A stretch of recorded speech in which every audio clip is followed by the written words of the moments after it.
발표할 주제는 그 생명윤리에 해당되는 줄기세포와 인간 복제입니다. 과학의 여러 가지 분야에서 특별히 생명과학은 인간의 어떤 건강을 위해서 필요하죠. 그러나 이 생명과학의 윤리에 문제가 생길 때는 반드시 특별히 성경의 교훈에서 벗어날 때는 과감하게 그것을 삼가하고 피할 것은 피하고 이 생명윤리에 이게 저촉이 되는가 안 되는가 적용을 해야 되는데, 근데 오늘날 생명윤리 이 분야가 그렇지 않습니다. 그렇지 않은데 문제가 참 많습니다. 나중에 이제 학생 발표와 제 이제 강의 평가에 대해서 이렇게 말을 할 때 이 생명윤리가 얼마나 중요한지를 여러분 알게 될 것입니다. 특별히 이 윤리에 저촉이 되는가 안 되는가를 우리가 판단하기 위해서는 반드시 생명과학에 대한 내용을 정확하게 알아야 되죠. 나중에 또 설명하겠지만 기독교 계통에서 이 과학의 내용도 모르고 어떤 분야를 무조건 찬성하는 그런 해프닝을 일으키는 그런 일도 있었거든요. 우리 기독교도 과학에 대해서 정확하게 알고 이것이 윤리에 맞는지 안 맞는지를 정확히 판단할 수 있는 분별력이 있어야 되거든요. 서두가 좀 길었습니다. 이제 학생 발표를 듣고 우리가 또 가도록 하겠습니다.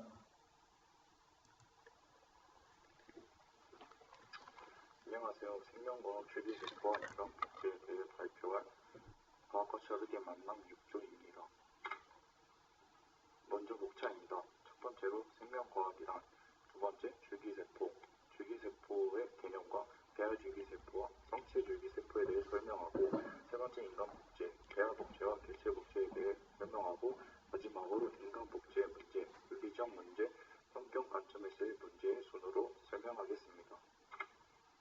먼저 생명과학이란입니다. 생명과 밀접한 현상을 종합적으로 연구하는 과학을 말합니다. 1930년 무렵부터 생명의 생물학적 측면에서 탐구하고 이해하려는 현상이 나타났습니다. 이에 생물과학이라는 용어가 생겨났고, 미국을 비롯한 선진국에서 생명과학, 라이프 사이언스란 종합적 분야가 대두되었습니다. 인간의 생명과 생존과 보다 나은 생활에 초점이 맞춰져 있고, 그 중심에는 언제나 인간이 놓여 있습니다. 의료기술 향상 및 약제의 개발, 환경조절 및 보존, 다양한 유전자 연구, 인류의 복지 부분에 종합적으로 적용됩니다. 여기에는 생물학, 물리학, 화학 등의 기초과학과 심리학의학, 사회인류학, 정신과학, 공학, 농학 등의 사회 및 인문과학 모두가 포함되어 있습니다.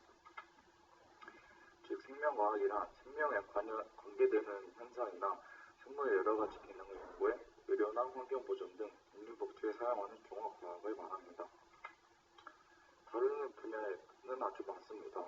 먼저 생명현상과 생물의 여러 가지 해명, 자연환경의 해명, 정신활동의 해명, 건강유지와 의료의 향상, 식량 자원의 확보, 생물 및 그 기능의 공업의 응용, 인구 문제 등 많은 분야를 다루고 있습니다. 다음으로는 줄기세포입니다. 먼저 줄기세포의 개념은 모든 세포의 근원이 되는 세포로서 시간이 지나 기능이 저하된 세포를 대신하여 여러 종류의 신체 조직으로 새롭게 변화할 수 있는 만능 세포를 말합니다. 우리의 몸의 세포는 세월이 흐를수록 노화되고 다치고 결국 죽게 됩니다. 이때 줄기세포는 죽어나간 세포를 대신하여 새로운 세포로 분화해 상처받은 조직을 치유 혹은 재생하여 세포의 기능을 정상으로 되돌립니다. 미분화 상태에서 적절한 조건을 맞춰주면 다양한 조직세포로 분화할 수 있으므로 손상된 조직을 재생하는 등의 치료에 역용하기 위한 연구가 진행되고 있습니다.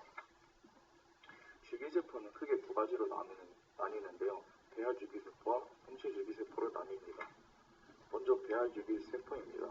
배아줄기세포란 정자와 난자의 결합 후 배아의 발생 과정에서 추출한 세포로서 모든 조직의 세포로 분화할 수 있는 능력을 지녔으나 아직 분화하지 않는 미분화 세포입니다. 배아줄기세포의 생성 과정은 이렇게 난자와 정자가 있습니다. 이 난자와 정자가 결합하여 수정란이 됩니다. 이렇게 수정이 되면 매우 복잡한 세포 분열과 분화를 통해 여러 개의 세포로 이루어진 배반포가 됩니다. 이것이 배반포입니다. 배반포 안쪽에는 내부 세포들의 덩어리 뇌세포계가 있는데 이 세포들은 세포 분열과 분화를 거쳐 배아를 형성합니다. 이러한 내부 세포 덩어리의 세포를 배반포로부터 분리하여 얻은 세포를 배아줄기세포라고 합니다. 모든 조직의 세포로 분화 가능한 능력이 있는 특성으로 인해 의학 분야에서 주목받고 있습니다. 하지만 배아를 생명체로 봐야 한다는 윤리적인 문제와 면역 거부반응, 종양 발생이 가능하다는 단점도 있습니다. 다음으로 성체 줄기세포입니다. 성체 줄기세포란 조직의 세포로 분화하게 되는 극히 소량의 줄기세포로서 외부의 충격이나 노화 등으로 죽은 세포를 대체하는 줄기세포입니다. 이 세포는 면역 거부 반응도 적어 다른 줄기세포에 비해 비교적 안전한 세포로 알려져 있으며 여러 가지 질환 치료에 사용됩니다. 줄기세포의 분화 능력을 이용하여 손상된 조직을 재생하는 등의 치료에 응용하기 위한 연구가 성체 줄기세포의 경우 1940년대 중반부터 진행되었습니다. 다만 윤리적인 문제로 인하여 배아줄기세포의 경우 그 연구가 제한적인 반면 성체 줄기세포의 경우 성인에게도 얻을 수 있으며 자신에게서도 직접 얻을 수 있어 배아줄기세포에 비하여 연구의 제한이 적습니다. 하지만 소량으로 존재하기 때문에 분리에 내기가 쉽지 않으며 증식과 세포 분화에 한계가 있습니다. 이러한 줄기세포를 활용한 연구들은 많은 윤리적 문제를 발생시키며 인간 복제의 가능성을 제시하고 그에 따른 심각한 문제 또한 야기할 수 있습니다. 다음은 인간복제입니다. 인간복제는 인간이 인위적인 방법을 통하여 유전적으로 동일한 또 다른 인간을 만드는 것입니다. 이러한 인간복제 방법으로는 배아복제와 인간개체복제가 있습니다. 배아복제는 특정 장기로 분화가 일어나기 전인 배아 줄기세포를 이용하여 특정한 조직을 만들고 이 조직으로 손상되거나 노화된 조직을 대체하는 과정을 말합니다. 보통 배아복제에 쓰이는 배아는 정상적으로 난자와 정자가 수정한 세포가 아닌 세세포로 핵이 치환된 난자입니다. 인간 개체 복제는 한 인간과 유전적으로 동일한 다른 인간을 만드는 방법입니다. 여기에는 크게 수정란 분할과 세세포 핵 의식의 두 가지 기술이 있습니다. 첫 번째 기술은 수정란 분할법이라는 기술입니다. 수정란 분할법은 수정란이 4개에서 8개의 세포로 분열한 상태에서 각각의 할구들이 여러 물리화학, 생물학적인 수단을 사용하여 분리게 되는 기술입니다. 이렇게 갈라진 세포들이 다시 완전한 개체로 분할할 수 있는 능력이 있으므로 각각을 자궁에 착상시킨다면 인공적인 일란성 다태아들이 나오게 되는 것입니다. 두 번째 기술은 체세포 핵 이식이라는 기술입니다.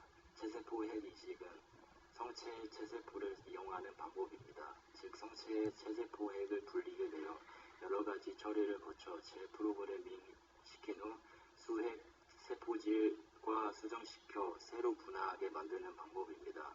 이 수정란을 자궁에 착상시킨다며 핵을 떼어난 성체와 유전적으로 동일한 새로운 아기가 탄생하게 됩니다. 이러한 인간 복제는 윤리적 성경적 관점에서는 많은 문제를 초래합니다.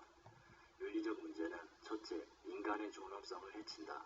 인간은 이른바 만물의 영장으로서 모든 가치의 최상위로 둘 때 칸트가 말하는 것처럼 인간을 단순히 수단으로서만 다루지 말고 동시에 목적으로서 다룰 때 인간만이 가질 수 있는 고유한 가치가 인간의 존엄성입니다. 그런 존엄성의 가치가 흔들린다고 할 수 있는 것은 인간 자체가 그야말로 공장에서 만들어내는 생산품과 같은 것이 될 가능성이 있기 때문입니다. 특히 지능, 외모, 건강 등의 특정한 기능을 잘 발휘할 수 있게 하려는 우생학적 복제의 경우에는 목적 자체로 존중받아야 하는 인간이 수단화되는 문제가 발생합니다. 단순한 지적 호기심에서 또는 과학적 성취욕을 만족시키기 위해 인간 복제가 시도된다면 인격체로서의 인간의 의미는 더 이상 남지 않게 될 것입니다. 둘째, 기존 가족 제도를 무너뜨릴 위험이 있습니다. 인간 생식의 일방적 과정은 남녀 간 사랑의 결합을 통해 통해서 이루어집니다. 그에 반해 인간 복제는 성관계가 없는 무성식으로서 체외에서 인공적 조작을 통해 이루어집니다. 전통 가족 형태에서는 남편과 아내의 사랑의 행위를 통해 자녀를 낳습니다. 설사 자녀의 성취도가 부모의 기대에 못 미친다 하더라도 그 아이가 사회에 잘 적응하고 기여할 수 있도록 정성을 다해 교육하고 양육합니다. 반면 복제아는 병원 실험실에서 인위적으로 만들어진 존재이며 부모와 자식의 관계가 사랑의 관계보다는 특정 기능을 위한 부모의 기대치를 충족시키려는 관계로 변화될 수 있습니다. 여기서 자녀는 철저히 수단화될 뿐입니다. 셋째, 난자 제공자의 건강과 인권을 훼손할 수 있습니다. 배아 줄기세포에 대한 연구를 진행시키기 위해서는 기증자로부터의 난자 제공이 필수 요건입니다. 하지만 배아 복제를 위한 난자 확보 과정에서 이러한 필수 요건을 충족시키기에는 기증자의 신체적 심리적 피해가 너무 큽니다. 연구에 필요한 난자를 제공받기 위해 이를 기증하기로 한 여성 기증자는 배란 촉진제를 체내로 제공받게 되는데 이는 한 달에 한 번 배란한다는 여성의 기본적인 생체 주기를 깨버리는 상당히 불안정한 주사기입니다. 이 주사액을 맞게 되면 여성의 7개에서 8개의 난자를 한 번에 난소에서 배출하게 됩니다. 이로 인해 여성은 난소비대, 복통, 복부 팽창, 부침 등의 후유증을 겪을 수 있습니다. 성경적 관점에서는 첫째, 생명공학이 추구하는 목표는 위에서 살핀 바와 같이 창조세계 결정에 해당하는 인간의 존엄성을 파괴하고 생명의 주인이신 하나님의 창조주권을 침해할 위험성을 안고 있습니다. 아울러 남녀 양성의 사랑과 성적인 결합에 기초하여 인간을 창조하고자 하는 하나님의 선한 뜻을 무시하려는 교만이 그 안에 잠재하고 있습니다. 또한 생명과학 기술에 기초한 인간 복제는 하나님의 생명의 주권을 넘어서 인간이 자신에게 대하여 신과 같이 존재가 되려는 잘못된 욕망을 배태하고 있습니다.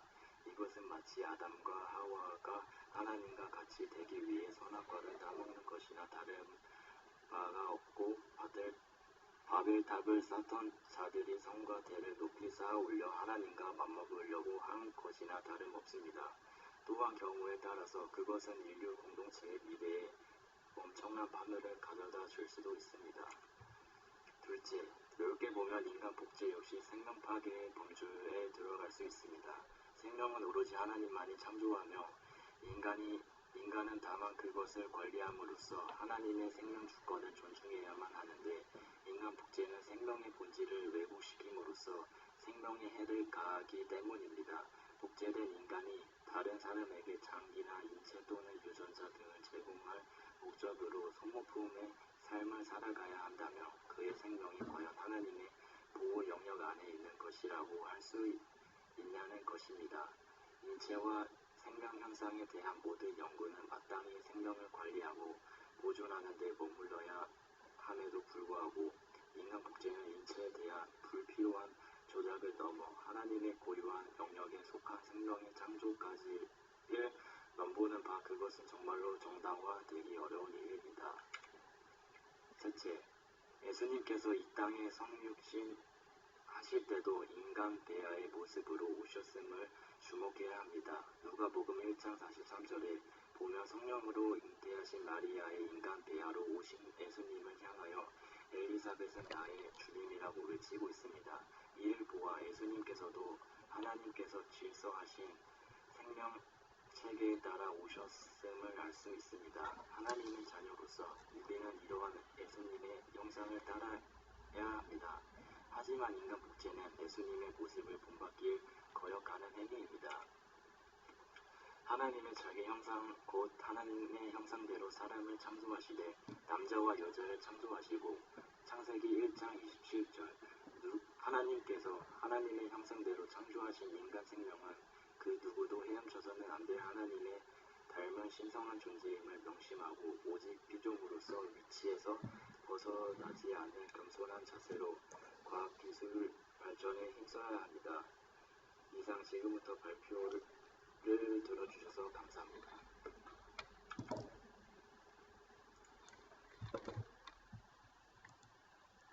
예, 학생 아주 발표를 참 잘했습니다. 특별히 제가 칭찬하고 싶은 것은 줄기세포와 인간 복제에 대한 그 내용을 아주 정확하게 밝혔어요. 줄기세포에는 성체 줄기세포와 배아 줄기세포가 있다는 것과 그다음에 인간 복제에서는 배아 복제와 이 개체 복제, 개체 복제도 보면 수정란 분할법이 있고 체세포 핵 이식법이 있다 했는데 이런 것도 아주 구체적으로 설명을 참 잘했고 특별히 이제 줄기세포의 문제점과 인간 복제의 어떤 윤리적인 그런 문제를 특별히 인간 복제에 있어서 부정적인 어떤 윤리적인 문제를 굉장히 잘 열거해가지고 일목요연하게 잘 표현을 참 잘했습니다. 근데 조금 아쉬운 것은 학생들이 여러분 녹음할 때 PC용 그 녹음기를 사용해서 음성이 좀 크게 들려야 돼요. 내용은 참 좋은데 학생들 목소리가 탁 죽어가지고 다른 학생들이 듣는데 굉장히 불편함을 느끼는 그런 사례 중에 하나입니다. 다른 학생들도 다음 발표 아직 남아있는 학생들은 특별히 음성에 주의하시고 동영상을 만드시기 바랍니다. 이미 강의 평가 거의 끝났는데 근데 이제 제가 조금 더 강조하고 싶은 거는 그 줄기세포에 있어서 성체 줄기세포는 인체의 일부분을 떼가지고 하기 때문에 윤리적으로 저촉이 안 돼요. 그러나 이제 줄기세포 중에서도 배아 줄기세포는 문제가 됩니다. 왜냐하면 인간은 누구나 할 것 없이 수정, 그 정자와 난자와 결합해서 수정이 되죠. 수정이 된 상태에서 조금 지나서 이걸 배아락을 하고 그다음에 태아에서 그다음 아기 그리고 우리가 이제 성장한 거죠. 성장이 결국 유년 시절 있고 장년 시절 있고 노년 시절 있고 결국 죽음으로 이제 끝나는 게 인생인데 누구나 할 것 없이 수정, 배아, 태아, 아기의 이 순으로 받고 있죠. 근데 배아줄기 세포는 뭐냐면 이미 수정되면 이미 아기거든요. 아기라는 것은 이미 인간으로서의 완벽한 모든 기관을 다 가지고 있다는 것이죠. 근데 이제 이 수정된 배아 줄기세포를 이렇게 빼가지고 줄기세포를 이용하게 되면 결국 이 배아라는 건 수정된 세포인데 결국 아기가 죽게 되죠. 근데 이제 이 수정돼 가지고 14일 전에는 하나님을 믿지 않는 과학자들은 그걸 일종의 세포 덩어리로 보고 그러나 이 기독교 입장에서는 수정되는 즉시 배아, 태아 할 것 없이 이 수정된 여기서부터 인간이 출발되는 것이거든요. 그래서 배아줄기 세포는 실험을 위해서는 절대로 이거는 사용돼서는 안 되는 말하자면 사람을 죽이는 그런 살인행위죠. 살인행위를 통해서 다른 사람의 건강을 위해서 사용한다. 그건 너무나 그 아기의 입장에서 자기가 살인을 당해야 되는데 이게 얼마나 억울합니까?